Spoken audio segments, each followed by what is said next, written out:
Notre groupement a initié cette démarche de labellisation car elle répondait à une réelle demande à la fois de nos enseignes, de nos adhérentes et de nos adhérents et bien entendu de nos équipes et de nos clients.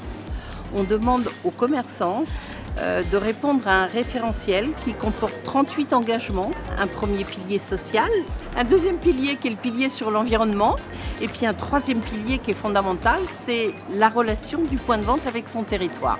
On n'a vraiment rencontré aucun point dans les 38 items qui nous ont paru difficiles et ça nous permet en fait une amélioration continue de nos process. Donc ça a créé de la cohésion avec les membres du groupe et puis ça a créé beaucoup de dynamisme et de fierté sur l'obtention du label.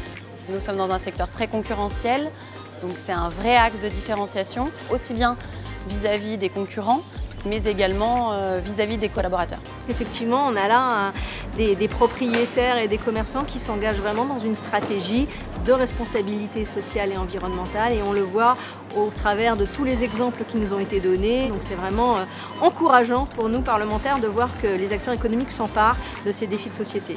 On a une importance d'avoir des produits régionaux qui sont l'emblème de notre département et donc on est fiers de retrouver en en-tête dans ces magasins nos produits locaux. Ce magasin est pour nous un exemple en termes de lien social, en termes d'investissement de nos gérants locaux, en termes de volonté de développer les questions environnementales, écologiques, sociales.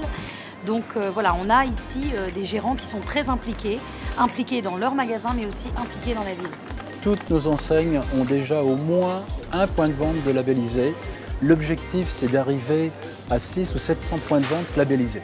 Si je devais convaincre un adhérent qui hésite, je lui dirais que cette démarche elle est encore novatrice dans le secteur de la grande distribution et donc c'est vraiment un axe, un moyen de se différencier de la concurrence et que c'est une démarche qui est incontournable pour répondre aux attentes des consommateurs.